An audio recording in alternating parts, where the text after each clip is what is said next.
Livestock is preserving biodiversity when it is well practiced. We have to distinguish among among livestock systems that imitate more or less efficiently what wild herbivores do. And I think this is the key of analyzing the biodiversity outcomes of livestock. The more we resemble the type of herbivores that have dominated the planet during the last 12 to 15 million years, which are large migratory herbivores, then the more we will achieve sustainable livestock systems. This is why practices such as adaptive rangeland management or even transhumance are very valuable, are to be conserved, and also fortunately it seems that they are more productive than other practices and require also less inputs from chemical fertilizers for the crops that they are fed with, less water, etc. So I think we have good news there, because if we do a little bit of effort, the most sustainable livestock should also be the more profitable one.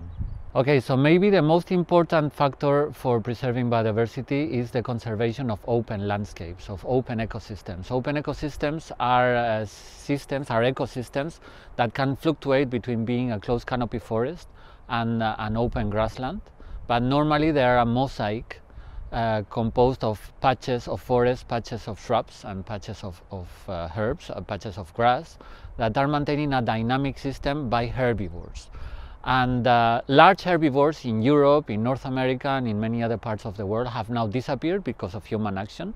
And actually that human action took place long ago, maybe 40,000 years ago.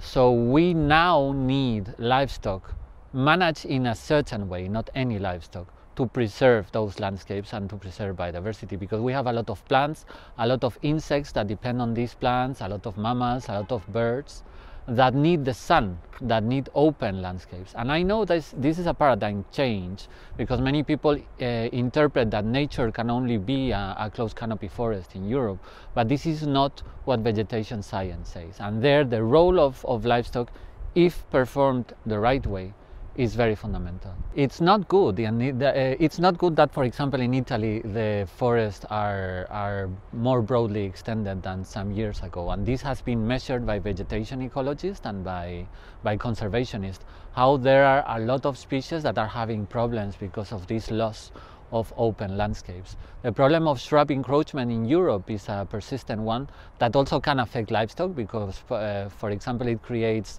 an ecological niche for wild boar that transmits bovine tuberculosis.